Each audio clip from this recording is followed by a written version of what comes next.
સુરત મહાનગરપાલિકાની ગંભીર બેદરકારી સામે આવી છે। વરિયા વિસ્તારમાં માતા સાથે બુધવારી બજારમાં જઈ રહેલા 2 વર્ષના બાળક ખુલ્લી ગટરમાં ગરકાવ થઈ ગયું હતું। આ અંગે ફાયર વિભાગને જાણ કરાતા ફાયર વિભાગ ઘટના સ્થળે પહોંચી બાળકની શોધખોળ હાથ ધરી હતી। સુરત શહેરના કતારગામ વિસ્તારમાં 2 વર્ષનું બાળક ખુલ્લી ગટરમાં પડી જવાની ઘટના સામે આવી હતી। ઘટનાને પગલે પરિવારજનો અને સ્થાનિકો દ્વારા બાળકની શોધખોળ હાથ ધરી હતી, પરંતુ બાળક ન મળી આવતા ફાયર વિભાગને આ મામલે જાણ કરવામાં આવી હતી। ઘટનાની ગંભીરતાને પગલે તાત્કાલિક ફાયર વિભાગ સ્થળ ઉપર દોડી આવ્યું હતું અને બાળકની શોધખોળ હાથ ધરી છે। બાળકને શોધવા ફાયર વિભાગ દ્વારા કેમેરાની પણ મદદ લેવામાં આવી છે। જો કે બાળકનો કોઈ પત્તો ન લાગતા સ્થાનિકો દ્વારા ફાયર વિભાગ અને 108 એમ્બ્યુલન્સ તેમજ પોલીસને જાણ કરવામાં આવી હતી।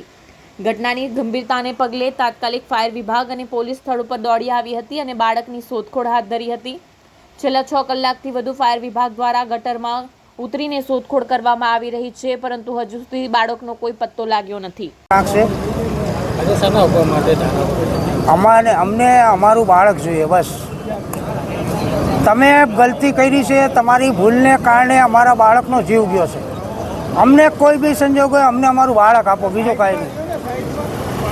અમને કોઈ વાદ વિવાદમાં, કોઈ પક્ષપાતમાં અમને કોઈ રસ નથી।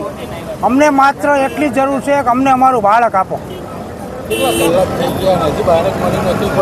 કાલે સાંજના 5 વાગ્યાની વાત છે, હજી સુધી અધિકારી નકશો લેવા ગયા છે। નકશો લઈને તો આવવાનું દૂર, પણ અધિકારી જ ખોવાઈ ગયો છે। અધિકારી જ નથી આવતો, જવાબદાર અધિકારી જ નથી। અરે રાત્રે અમને નકશો લેવાનું કહી અને ત્યાં તાપણું કરીને બેઠો। અરે આ શરમજનક બાબત કહેવાય।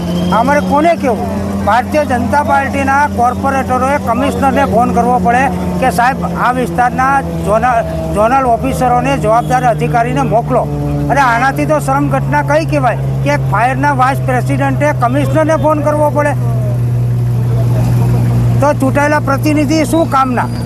અરે અમને તો નરેન્દ્રભાઈ ઉપર એટલો ગૌરવ થયો કે એક રિંગ ઉપર એ માણસ 10 મિનિટની અંદર સ્થળ ઉપર આવ્યો ને એ માણસ આવ્યા પછી ફાયર બ્રિગેડ આવે છે, પછી ઝોનલ અધિકારીઓ ખાલી 100 સીન સપાટા કરીને વયા જાય, પછી ખો કરે છે, આની ઉપર નાખે, ઓની ઉપર નાખે છે।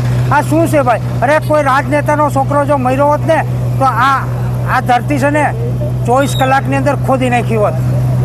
મર્યો હોય છે આગળ ધારાસભ્યનો, સાંસદનો કે સીઆરનો, કોઈ ભાણિયો કે ભત્રીજો કે છોકરો મર્યો હોય છે ખબર પડે। અત્યારે અમારો બાળક એક સામાન્ય નાગરિકનો બાળક ગયો છે ને, મારા સમાજનો દીકરો ગયો છે ને, એટલે બાકી આગળ નેતાનો છોકરો ગયો હોત ને તો આ ગટર ગોતવી ન પડત, રાતોરાત ખોદાઈ ગઈ હોત।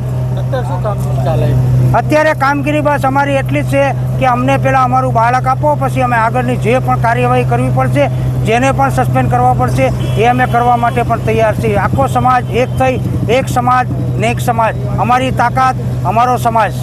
5:45 पे फायर कंट्रोल रूम में कॉल मिला कि एक छोटा बच्चा 2 साल का यहाँ चैम्बर में गिर गया मैनहोल में, और इमीडिएट फायर ब्रिगेड की 3 गेट से गाड़ी आई और फिर सर्च किया। एक मैनहोल जो खोल के आगे बढ़ते गए।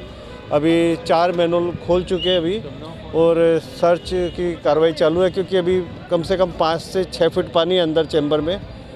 तो स्कूबा सेट और जो कैमरा है, अंडर वाटर कैमरा और ब्रीदिंग ऑपरेटर सेट, इसकी मदद ली जा रही है। और सभी अपना फायर के जो जवान हैं लगे हुए हैं, तो कामगिरी चालू है अभी।